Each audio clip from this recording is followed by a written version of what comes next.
කිස් මේක නම් මූණ අල්ලන්න නම් වෙන පේන්නේ නැහැ මූණට බලන්න කැපිට කරලා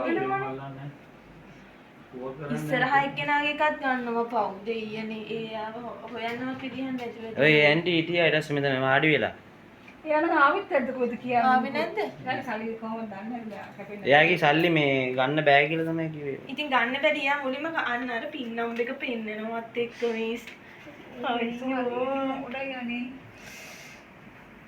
මේ මිනිස්සු කොහේ ඒක යන්නද මිනිස්සු අහිංසක වැඩි ඒකනේ. අර මේ මෙතන බෝඩ් එකේ ගහලා තිනවා දෙන්න එපා කාගෙන්වත් උදව් ගන්න එපා කියලා.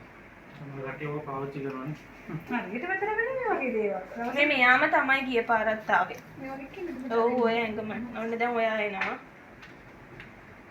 මෙයා මෙතන ඉඳන් එහාට පුතාව කරන් ඉන්නේ වගේ නේද? අන්න එයා පින් නම්බර් එක ගහ ගන්නවා. මට හිතෙන්නේ. ෆෝන් එකේ නේ. අන්න එයා පින් නම්බර් එක එයා කෝල් එකකුත් ගත්ත ඊට පස්සේ නම්බරේ ගහලා. ඔක ආයි ආන්සර් කරලා ටක් ගන්න කතා කරනවා. ඔය තියෙන්නේ එම්සුගේ. අන්න ඔයාගේ කාඩ් ඔව් ඔව් ඔක තමයි. බලමු ඔය කාඩ් එක මොකද්ද කියලා. චුට්ටක් කියලා අද උනේ කද?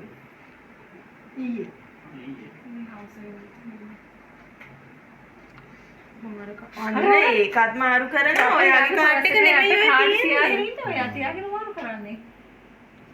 එයා කාඩ් එක දැම්මේ නෑ. එයා කාඩ් එක ගත්තා. ඔව්. ඒකයි වට හිර වුණා කියලා කිව්වේ. කාඩ් එක දැම්මේ බලන්න. කාඩ් එක දැම්මේ නෑ පර්ස් එකේ තුලේ. ඔයා පොඩක් කැපතට බලනකන් ඉඳලා පර්ස් එකේ ඇතුලේ කාඩ් එක තියාගත්තා. දෙන්නේගේ. මුණ පේන්නේම නෑනේ පොඩ්ඩක්වත් නේ. අර කැප්පෙනට මගේ නම් ඉඳලා තීවෙට. ඔය කාඩ් එක හිර වුණේ නෑ හොඳේ. එයාගේ අතේ තියෙන්නේ. පර්ස් එකේ යට තියෙන්නේ. ඒ පින් නම්බරේ කොහමද දැනගත්තේ? මෙයා ගහනවා. ගහනවනේ. පින් නම්බර් ගහනවා. ඉස්සරහම ගහන්නේ. නෑ යානේ ගහන්නේ ඔය. ඔයා කිව්වද නම්බර එක යට පින් නම්බර එක? ඒක කරන් දෙන්න ඉතින්. හෙලෝ. දැන් මත් ඒක අකවුන්ට් එක ක්ලෝස් මේ ලක්ෂ දෙකම අරගෙන. හෙලෝ.